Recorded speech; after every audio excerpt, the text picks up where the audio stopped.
열왕기하서 4장 8절부터 16절까지 봉독하겠습니다. 구약성경 565면이 되겠습니다.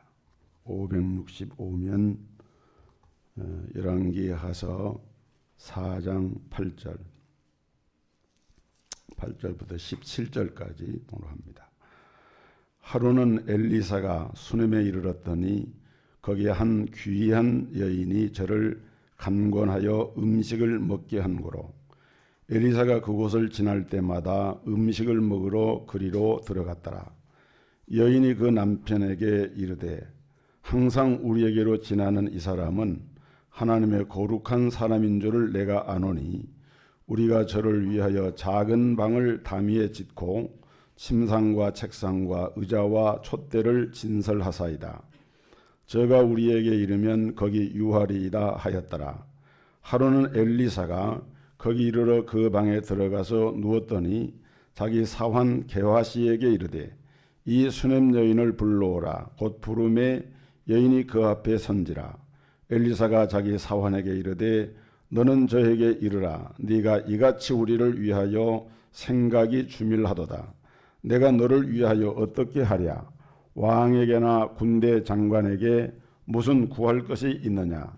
여인이 가로되 나는 내 백성 중에 거하나이다 하니라.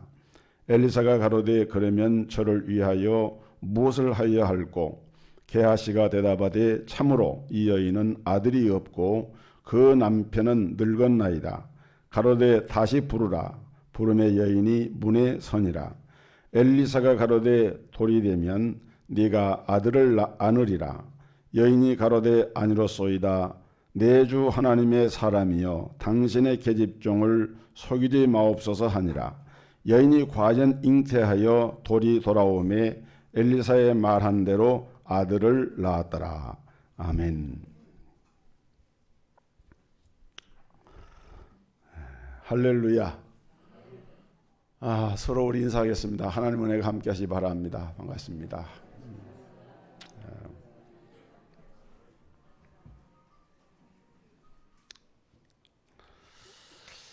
오늘날은 우리가 보리 농사를 그렇게 많이 짓질 않죠. 옛날에는 저희 어렸을 적만 하더라도 저 남부지방 이런 데는 보리 농사를 참 많이 했던 것 같아요. 이 보리라고 하는 말을 영어로 한자어로 보리맥을 써서 맥이라고 이렇게 말하죠. 맥 또는 모맥이라고 말합니다. 그래서 보리를 추수한다, 거둬들인다. 그래서 맥추라고 말하게 되죠. 오늘은 맥추 감사주일인데 이스라엘에서는 3대 중요한 절기가 있는데 그 중에 하나가 맥추 감사절입니다. 하나님께서 유대인들에게 매년 3차례 절기를 지키라고 했는데 첫째가 유월절이었죠. 유월절은 이스라엘 백성들이 애굽에서 400년간 종살이를 하다가 하나님의 은혜로 해방을 받고 구원받은 것을 기념해서 지키는 그러한 절기로서 이때에는 7일 동안 이제 누룩을 넣지 않은 떡, 무교병 떡을 먹고 애굽의 종살이에서 그들을 구원하신 하나님의 은혜를 찬양하며 감사로 지키는 절기가 유월절입니다. 그 다음에 두 번째가 맥추절인데 이날은 다른 말로 77절이라고 하기도 하고 오순절이라고 하기도 합니다. 그러니까 6월절부터 시작을 해서 7일회가 지나는 것이죠. 그리고 바로 그 7일회가 지나면은 이제 오순절이 됩니다. 신약에서는 오순절로 이렇게 불려지기도 합니다만은 이 맥추절은 뭔고하면은 유대 나라에서는 벼농사는 거의 짓질 않고 보리농사, 밀농사를 많이 짓는데 이 보리를 수확을 해서 첫 열매를 거둬들인 다음에 그 보리를 볶아서 가루를 내어 가지고 그것을 하나님 앞에 화제 제사로 이렇게 감사하면서 드리는 그런 절기가 이제 맥주 감사절입니다. 그러니까 한 해 농사의 첫 열매를 하나님께 드린다, 그런 의미가 굉장히 강한 것이죠.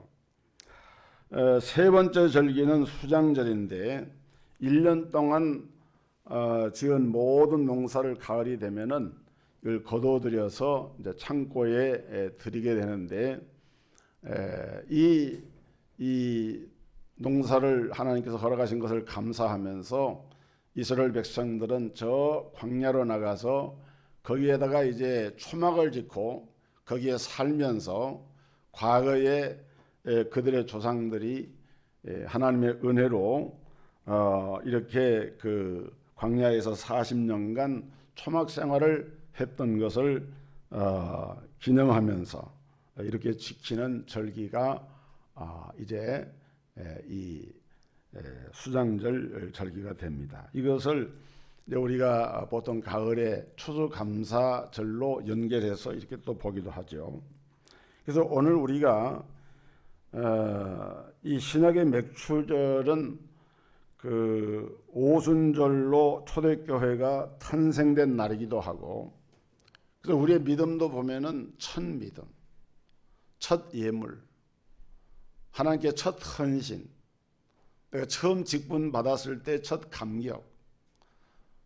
요한계시록에 보면 에베소 교회의 첫사랑을 회복하라 그랬는데, 그 주님을 향한 그 첫 번째 그 가졌던 그 믿음을 이렇게 돌아보는 그런 절기가 맥주 감사절이라고 말할 수가 있습니다. 오늘 맥주 감사절을 통해서 이뤄가고 있는 우리의 감사의 생활을 되찾고 하나님께 감사의 신앙을 다시 한번 회복하는 이런 귀한 점검의 시간이 되기를 주님의 이름으로 축복합니다.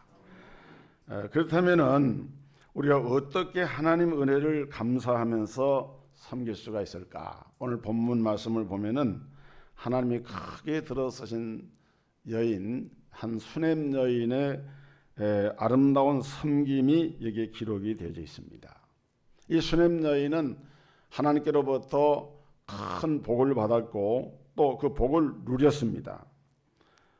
이 수넴 여인이 특별히 하나님의 종 엘리사를 잘 섬겼는데, 그 결과로 그는 하나님을 섬기는 자로서 인정을 받았고 가정의 큰 위기를 벗어나고 또 하나님의 구원의 감격을 누리는 그런 여인이 되었던 것이죠.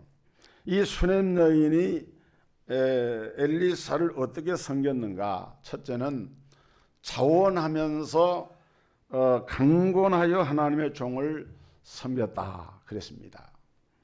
오늘 본문 8절에 하루는 엘리사가 수넴에 이르렀더니 거기 한 귀한 여인이 저를 간곤하여 음식을 먹게 한 거로 엘리사가 그곳을 지날 때마다 음식을 먹으러 거리로 들어갔더라. 이 간곤이라고 하는 말은 좀 어려운 한자 말인데 간절하게 권한다, 그런 뜻을 갖습니다. 엘리사가 이게 원치 않고 엘리사가 꼭 그런 의도가 있는 것이 아닌데, 이 수넴 여인은 하나님의 종이 그리로 지나가는 것을 이렇게 몇 차례 보면서 저분을 그대로 이렇게 지나가게 해서는 안 되겠다, 이렇게 생각을 하고 자기 집에 이제 초청을 해서 그렇게 대접을 한 것입니다. 성경은 이 여인을 가리켜서 귀한 여인이다 이렇게 표현했습니다. 귀한 여인. 이 말은 잘 사는 여인이란 뜻도 되고요, 신분이 상당히 높은 여인이란 뜻도 됩니다. 그러니까 이 수넴에 사는 이 여인은 우선 부자였고 신분이 높은 집안의 여자였을 것으로 이렇게 추정이 되는 것이죠. 여러분, 가난한 사람하고 부자하고 있다면은 누가 더 하나님을 잘 섬길까요? 이것을 일률적으로 표현하기는 어렵지만은 대체적으로 보면은 부자는 성경에 예수님도 말씀한 것처럼 천국에 들어가기 어렵다. 왜냐하면 부자는 자기가 가지고 있는 것이 넉넉하기 때문에 아심이 없는 거예요. 복음에 대한 하나님 나라에 대한 기대감이 상대적으로 작을 수밖에 없습니다. 세상 것을 즐기고 세상 것을 누리는 것에 익숙해 있기 때문에 그런 것들로 만족하기 때문에 피안의 세계, 보이지 않는 하나님의 나라에 대한 기대감이 상대적으로 작을 수밖에 없습니다. 그런데 이 수냄 여인은 부자였고 귀족의 신분을 가진 여자였음에도 불구하고 하나님의 종을 극진하게 이렇게 섬겼던 것입니다. 그래서 엘리사 선지자를 섬기는 이 수냄 여인은 사실은 하나님의 종을 섬겼지만은 그것은 바로 하나님을 섬기는 것이었어요. 여러분 빌립보서에 보면은 사도 바울은 빌립보 교회 성도들에게 편지를 하면서 이렇게 말씀을 합니다. 빌립보 4장 18절에 내게는 모든 것이 있고 또 풍부한지라 에바브로디도 편에 너희의 준 것을 받음으로 내가 풍족하니 이는 받으실 만한 향기로운 제물이요 하나님을 기쁘시게 한 것이라. 빌립보 교회의 성도들이 섬긴 것은 주의 종 사도 바울을 섬긴 것인데, 그런데 사도 바울은 빌립보 교회 성도들에게 편지하면서 너희가 섬긴 그 섬김은 하나님을 기쁘시게 한 것이고 하나님께 드린 그 제물을 통해서 하나님이 영광을 받으셨다. 여러분 믿으시기를 주의 이름으로 축원합니다. 수냄 여인이 엘리사 선지자를 섬겼지만은 그것이 사람을 섬긴 것처럼 보였지만은 성경은 바로 이 수냄 여인의 섬김이 하나님을 섬긴 것이었다. 왜? 엘리사는 하나님의 종으로서 하나님의 이 선지자의 사명을 감당하는 하나님의 사람이기 때문에 이렇게 여인이 엘리사를 섬긴 이유는 오직 하나입니다. 하나님을 섬기는 믿음 하나 때문에 그렇게 섬겼던 거예요. 여러분 오늘 우리도 하나님을 섬길 때 여기 수냄 여인처럼 간건하여 엘리사를 섬겼던 이 수냄 여인처럼 여러분의 마음속에 주님을 섬기는, 교회를 섬기는, 하나님을 섬기는 그 마음이 정말 간절하고 정말 내 마음 가운데 자원하는 그런 마음을 가지고 주님을 섬길 수 있기를 주의 이름으로 축원합니다. 하나님과 교회를 섬김에 간절함이 들어간 간절한 마음으로 그리고 자원하여 섬기는 그런 섬김을 통해서 우리 하나님은 영광을 받으시게 되는 것입니다. 여러분 오늘 우리가 많은 사람들이 섬기면서도 마음에 기쁨이 없어요. 많은 사람들이 주의 일을 하면서도 정말 그 마음속에서 뜨거운 열정이나 감사함에서 의해서 드리기보다는 어떤 직분 때문에, 마지못해서, 체면 때문에 우리가 그렇게 섬길 수 있다는 거예요. 여러분 우리가 주님을 섬길 때 우리가 섬기는 섬김의 대상을 바르게 인식하게 되면은 섬김의 자세가 달라집니다. 주님의 교회를 섬긴다. 주님을 섬기는 그 마음이 우리 마음 가운데 그 대상이 바로 성삼위 하나님을 섬기는 그 섬김을 내가 하고 있다라고 믿고 그 대상을 바르게 인식한다고 하면은 우리 섬김의 자세가 달라질 수밖에 없는 거예요.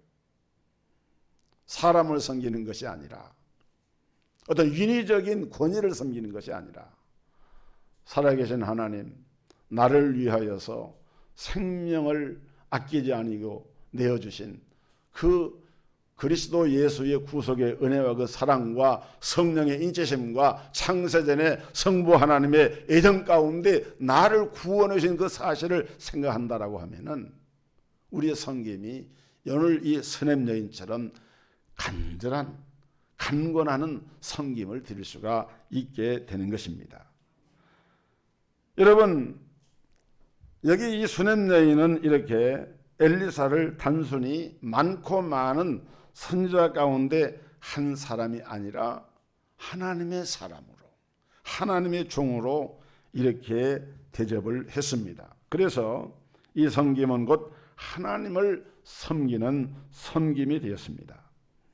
그리고 그가 남편과 의논하는 이 구절에 보니까 여인이 그 남편에게 이르되 항상 우리에게로 지나는 이 사람은 하나님의 거룩한 사람인 줄을 내가 아노니 그랬어요.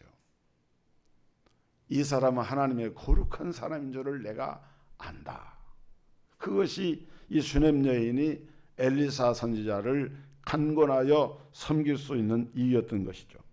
히브리서 13장 2절에 보면은 손님 대접하기를 잊지 말라.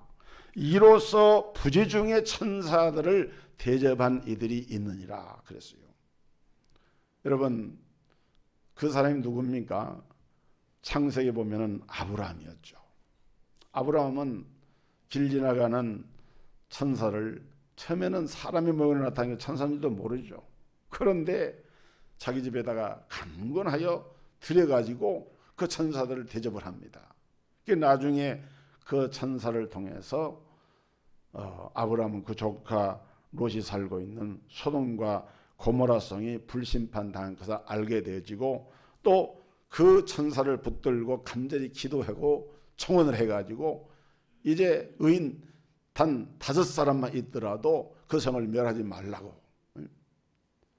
여러분, 그래서 결과적으로는 조카 롯과 그 가정이 구원받는 역사가 이 아브라함의 이 간곤하여 주님을 대접하는 마음으로 접대하는 그 마음 가운데서 이런 하나님의 역사가 일어난 것을 볼 수가 있는 것입니다. 두 번째로 여기 수넴 여인은 부부가 한 마음을 가지고 섬긴 거예요. 수넴 여인은 엘리사 선지자를 섬길 때 남편 몰래 이렇게 섬기질 않았습니다. 잘못하면 오해를 받게 되죠.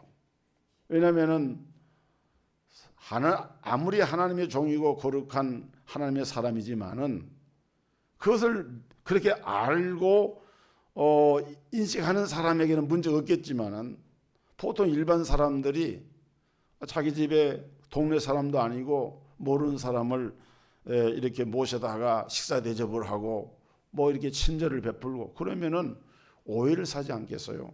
또 이 성경 본문을 보면은 이자의 남편은 나이가 좀 들었어요. 늙었다 그랬어요. 그러니까 상대적으로 젊은 아내가 남편과 상의도 없이 그 선지자를 이렇게 대접을 하게 되면은 자칫 잘못하면 가정에 문제가 될 수가 있는 것이죠. 그렇기 때문에 부부가 한 믿음이 되는 것이 굉장히 중요합니다. 여러분, 우리가 신앙 가정을 이루고 부부가 함께 하나님을 섬기고 교회를 섬기고 봉사할 수 있다고 하는 것은 참 감사한 일이에요. 브리스길라 아굴라 부부처럼 같이 그렇게 교회를 섬기면 그것이 얼마나 귀하고 감사한 일입니까? 그래서 하나님을 함께 섬기고 함께 교회를 섬겨 나가는 것이 우리 가정을 믿음의 가정을 만들고 이어나가는 게 굉장히 중요한 거예요. 그러나 여러분, 어쩔 수 없이 부부 중에 한 편만 예수를 믿고 신앙생활하는 그런 분들은 어떤 경우에는 남편 몰래 11조를 할 때도 남편 몰래 해야 돼요. 남편이 예수를 안 믿어서 교회 봉사를 마음껏 하지 못하시는 그런 성도들도 그러나 결코 염려하지 마시고 낭망하지 마시기를 바랍니다. 언젠가는 그 남편이 예수를 믿고 깨닫게 되면은 오히려 그 어려움 가운데서 여러분이 주님을 섬기고 그 행한 믿음 때문에 나중에 가서는 정말 당신은 우리 집의 복덩이였다. 정말 우리 가정에 정말 당신이 있음으로 우리 가정이 오늘까지 온 것이 하나님의 은혜였다라고 이렇게 인정하고 말하는 그런 날이 반드시 올 것을 기대하시기를 바랍니다. 그렇게 믿음을 가져야 돼요. 그래서 여러분, 이 부부가 함께 하나님을 섬기는 복을 누려야 되는데 그 마포불백이라는 말 들어보셨습니까? 마누라도 포기한 불쌍한 백수를 마포불백이라고 하는데요. 남편이 하도 이렇게 못 되면은 그냥 마누라도 포기를 한대요. 요즘은 그 하루 세 끼를 마누라에게 의지하는 이 마포 불백 같은 그런 사람도 생존 비법이 있는데 어떻게 하면 되느냐? 첫째는 인명제처라. 사람의 운명은 아내에게 있다. 제천이 아닙니다. 운명제처. 사람의 운명은 아내에게 있다. 두 번째는 진인사 대처명. 대천명이 아니고 일을 다 한 다음에는 아내의 명령을 기다린다는 거예요. 세 번째는 수신제가. 손과 몸으로 하는 것은 다 제가 하겠습니다. 그리고 그 남편 아내에게 봉사를 한다는 거예요. 네 번째는 처화만사성. 가화만사성이 아니라 아내와 더불어서 화목하면은 모든 일이 잘 된다. 그래가지고 아내를 또 받드는 거예요. 그 다음에 다섯 번째는 지성이면 감처다. 지성을 다하고 정성을 다하면은 아내가 감동을 받는다는 겁니다. 그 다음에 여섯 번째는 처하태평. 아내 아래에 있을 때는 모든 것이 평온하다. 그 다음에 순처자는 일곱 번째, 순처자는 흥하고 역처자는 망한다. 아내에게 순종을 잘하는 남편은 흥하게 되고 아내에게 이렇게 불순종하게 되면은 집안이 망한다는 거예요. 장로님 아시겠어요? 그렇기 때문에 중요한 것은 불신 남편이 믿음을 갖도록 하고 또 부부가 함께 하나님을 잘 섬기는 것이 그만큼 중요하다는 거예요. 여러분, 불신 남편을 두고 있는 가정에서 그 불신 남편이 믿음을 갖도록 하는 방법이 뭐냐? 물론 전적으로 그건 하나님께 속한 것이지만은 우리가 할 수 있는 한 노력을 해야 되는데, 첫째는 남편을 위해서 기도를 하는 것입니다. 마음 문이 열리도록 간절하게 기도를 해야 돼요. 두 번째는 남편이 그 마음에 감동을 받을 수 있도록 감동적인 삶을 살아야 되는 거예요. 아내가 예수 믿는 아내가 예수 믿지 않는 다른 집안의 그런 아내보다도 성격도 더 포악하고 이해심도 부족하고 모든 면에서 남편에 대해 배려할 줄 모르고 그러면은 그것을 반복해서 이렇게 경험하면서 남편의 마음이 움직일 수가 없는 것이죠. 그래서 우리가 정말 그 남편의 마음을 감동을 줄 수 있는 그런 그런 삶을 사는 것이 중요한 거예요. 그 다음에 세 번째 결정적으로 중요한 것은 그렇게 할지라도 반드시 복음을 전할 기회를 만들어서 복음을 전해야 되는 것입니다. 어떻게? 로마서 10장 17절에 보면은 그러므로 믿음은 들음에서 나며 들음은 그리스도의 말씀으로 말미암았느니라. 말씀한 대로 결정적으로 여러분 우리가 예수를 믿고 구원에 이르는 길은 다른 것이 아닙니다. 하나님의 생명의 말씀, 진리의 말씀, 은혜의 말씀을 우리가 말씀을 들을 때 우리 마음속에서 믿음이 생겨나는 거예요. 믿음은 저절로 절대로 생겨나지 않는 거예요. 그래서 교회로 인도해서 하나님의 말씀을 듣도록 하든지 아니면 내가 복음의 그 내용을 바로 깨닫고 복음을 설명을 해가지고 복음을 전하든지 어떤 형태든지 하나님께서 오늘 우리를 들어 쓰셔서 복음이 전달되도록 하는 복음의 전달 통로로 저와 여러분들을 부르셨다는 사실을 우리가 알아야 하는 거예요. 복음의 전달자. 그래서 남편이 아내가 서로 동역자가 되어서 여기 지금 수냄 여인의 이 부부는 남편은 여기 본문에 자세하게 나타나 있지 않지만은 그러나 이 남편도 아내가 요청을 할 때에 반대하지 않고 그걸 그대로 수용을 하고 받아들였어요. 세 번째로 오늘 이 수냄 여인의 섬김은 사역의 필요를 채우는 섬김이었습니다. 수냄 여인이 엘리사를 섬길 때 무엇을 어떻게 도왔습니까? 제일 먼저는 먹을 것을 베풀었어요. 필요한 양식을 공급을 했어요. 이 수넴이라고 하는 지역은 이스라엘 그 지리에 보면은 저 북쪽에 헐몬산이 있는데 그 헐몬산 산자락에 위치한 길보아산 근처를 수넴이라고 한다 그래요. 그러니까 엘리사가 하나님의 선지자로서 그 지역을 방문할 때면은 그 수넴 지역을 통과를 하게 되는데, 그럴 때마다 이제 이 여인은 엘리사에게 정성 어린 식사를 준비하고 대접을 했습니다. 그렇게 하다가 남편과 상의를 했어요. 어떻게? 자기 남편과 상의를 한 다음에 아예 그 집 안에다가 사랑방을 만들었습니다. 그곳에다가 책상과 의자와 침대와 식탁과 이런 것을 딱 준비해 놓고 선지자가 피곤할 때 쉬게 하고 식사도 하게 하고, 그 다음에 하나님의 말씀을 또 묵상하고 기도하고 연구할 수 있는, 뭐 요즘으로 말한다고 하면 게스트하우스 같은 그런 곳이에요. 그러니까 하나님의 사람이라고 하는 이유 때문에, 하나님의 거룩한 종이라고 하는 이유 때문에 이 여인은 자기 집에서 할 수 있는 최대한의 노력을 해가지고 하나님의 선지자가 불편함이 없이 하나님 일을 할 수 있도록 돕는 그런 일들을 행한 사람이 수넴 여인이었습니다. 로마서 12장 13절에 보면은 성도들의 쓸 것을 공급하며 손 대접하기를 힘쓰라, 이렇게 말씀을 했어요. 여러분, 성경에 기록된 또 우리 교훈한 모든 말씀들은 우리가 지켜 행하면은 반드시 복을 받게 되어 있어요.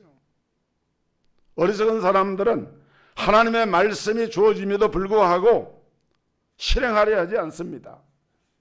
여러분, 미국의 뉴욕타임즈가 금세기의 갑부 16명 가운데 미국의 석유 왕으로 불려지는 이 록펠러에 대해서 얘기를 했는데, 그 16인 가운데서도 가장, 맞으면 지금 하늘로 비교해 볼 때에 가장 큰 거부가 누구냐면은 석유왕 록펠러였습니다. 뭐 요즘 뭐 부자가 많죠. 그러나 이 록펠러의 그 이런 부는 역사상 아무도 추월할 수 없을 만큼 하나님의 큰 복을 받았는데, 이 록펠러의 어머니는 유대인이었어요. 유대인 어머니로부터 록펠러는 자라면서 이 삶의 십계명이라 그래서 10가지를 항상 어머니로부터 지도를 받고 그 교훈을 받았다 그래요. 첫째는 뭐냐? 하나님을 친아버지 이상으로 섬겨라. 두 번째는 목사님을 하나님 다음으로 섬겨라. 세 번째는 주일 예배는 반드시 본교회에서 드려라. 네 번째로 11조는 하나님의 것이므로 먼저 구별한 후에 나머지를 사용해라. 다섯 번째는 아무도 원수로 만들지 말라. 여섯 번째는 아침에 목표를 세우고 기도해라. 일곱 번째는 잠자리에 들기 전 하루를 반성하고 기도해라. 여덟 번째는 아침에는 꼭 하나님의 말씀을 읽어라. 아홉 번째는 남을 도울 수 있으면 힘껏 도우라. 열 번째, 예배 시간에는 항상 앞자리에 앉으라. 이렇게 교육을 받은 록펠러가 나중에 자서전을 썼어요. 그 자서전에 이렇게 기록을 했습니다. 나는 돈 버는 능력을 하나님으로부터 받은 재능이라고 믿고 있다. 이런 하나님의 선물을 받은 나로서는 돈을 벌고 다시 늘려서 얻은 돈을 양심의 지시에 따라 사람들에게 도움이 되게 쓰는 것이 나의 의무라고 믿는다. 제가 미국의 뉴욕에 갔을 때 그 록펠러, 뉴욕에 있는 록펠러 빌딩에 거기 이렇게 가봤어요. 지은 지 오래된 건물인데 건물이 얼마나 견고하고 저는 뭐 우리나라에도 큰 건물, 좋은 건물이 많은데 그렇게 좋은 자지 석재나 이런 걸 가지고 견고하게 지은 건물을 보지 못했어요. 그 뉴욕에 가면은 허드슨 강이 있고 그 옆에 리버사이드 처치라고 하는 교회가 있습니다. 강변에다가 교회를 지어놨는데 그 록펠러가 자기 어머니를 기념해서 예배당을 지어서 헌당한 교회예요. 록펠러는 많은 돈을 벌어가지고 개척교회에 풍금을 보내고 예배당 건축에 돈을 보내고 고아원 양론의 시설에다가 이런 돈을 보내고 학교를 짓고, 지금도 뉴욕 시민들은 그 록펠러가 뉴욕 시민들이 먹을 그 수돗물 값을 이미 다 지불해 버렸대요. 그 뉴욕 시민들이 그 수돗물을 그냥 먹는 이유가 그 록펠러가 그렇게 일을 했기 때문에 그랬다는 거예요. 여러분, 하나님의 사람이 하나님의 말씀을 가지고 하나님을 바로 섬기니까 하나님께서 그 당대뿐만 아니라 후대까지도 복을 주셔가지고 사회에 유익한 일들을 하는 그런 집안이 된 겁니다. 마태복음 10장 42절에 주님이 약속합니다. 너희를 영접하는 자는 나를 영접하는 것이요 나를 영접하는 자는 나 보내신 이를 영접하는 것이니라. 선지자의 이름으로 선자를 영접하는 자는 선자의 상을 받을 것이요 의인의 이름으로 의인을 영접하는 자는 의인의 상을 받을 것이요 또 누구든지 제자의 이름으로 이 소자 중 하나에게 냉수 한 것이라도 주는 자는 내가 진실로 너에게 이르노니 그 사람이 결단코 상을 잃지 아니하리라. 수넴 여인은 3000년 전에 예수님의 이 말씀을 알았어요. 그래서 남편과 함께 지극정성으로 엘리사를 섬기고 하나님의 종을 하나님을 섬기는 것처럼 그렇게 섬겼다가 하나님께로부터 엄청난 복을 받게 된 것입니다. 네 번째로 이 수넴 여인의 섬김은 사람의 마음에 감동을 주는 섬김이었습니다. 수넴 여인의 섬김이 엘리사 선지자에 감동을 주었어요. 이야, 이런 여인이 세상에 있는가.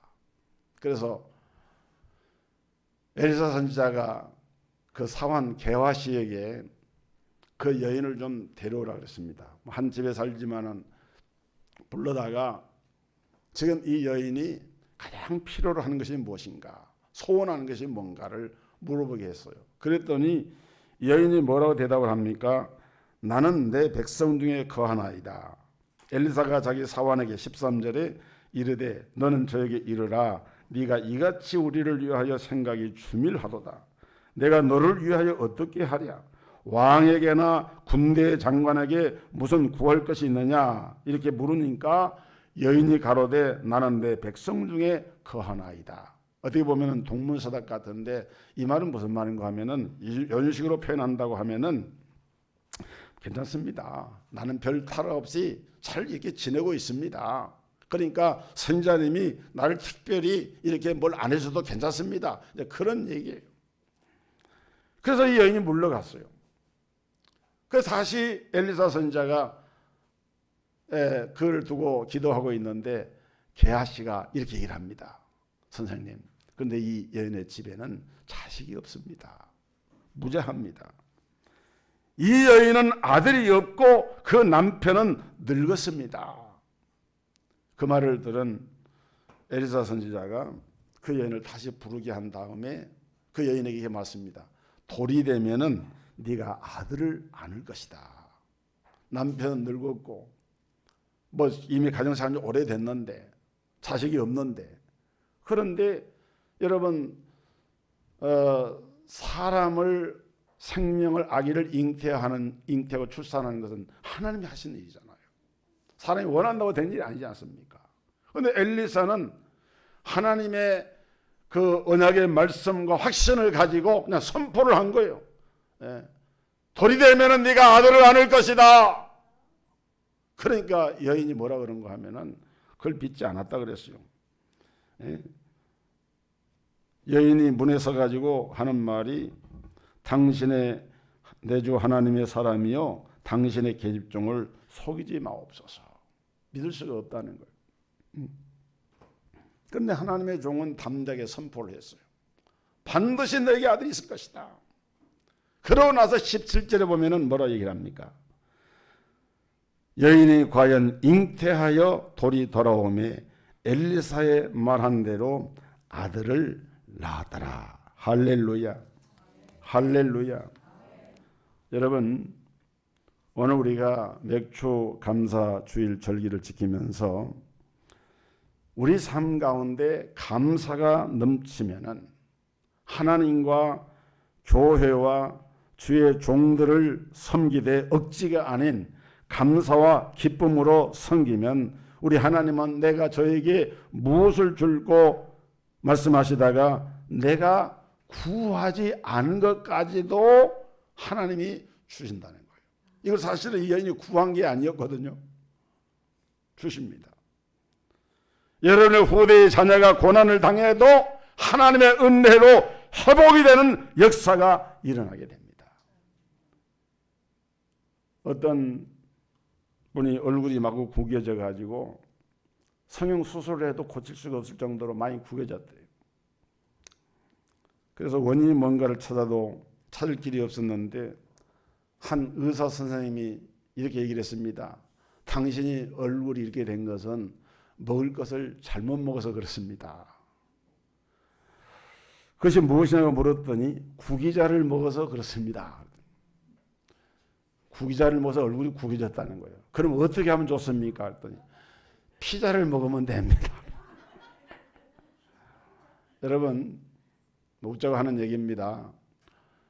우리가 구기자를 먹는다고 얼굴이 구겨지고 피자를 먹는다고 얼굴이 펴지는 것이 아니라 정말 내 안에 예수 그리스도가 거하시고 그리스도의 복음 안에 거하게 되면은 여러분 구원의 기쁨과 감사 속에서 우리 얼굴도 펴지게 되고 마음도 펴지게 되고 여러분 이스라엘 백성들이 돌아보면은 이 맥주 감사절을 지키는 그 절기 자체가 그 사실 여러분 저는 시골에서 자랐기 때문에 보리 농사할 때 보리를 베어보기도 하고 탈곡 대보고 그러는데 그때가 한참 더운 5월달이거든요. 얼마나 그 보리 가시가 찌르고 아프지 몰라요. 그런데 그렇게 추수해서 거둬진 곡식을 가지고 하나님께 감사를 드린 거예요. 네. 여러분 저는 이 감사절기를 생각하면서 지난 우리 2019년도 전반기 한 해를 가만히 생각해 볼 때 정말 기적 같은 일들을 하나님 베풀어 주셨어요. 건물을 매각하고 새 생전을 준비하고 이전하는 그런 과정에서 넘어야 할 산들이 너무너무 많았어요.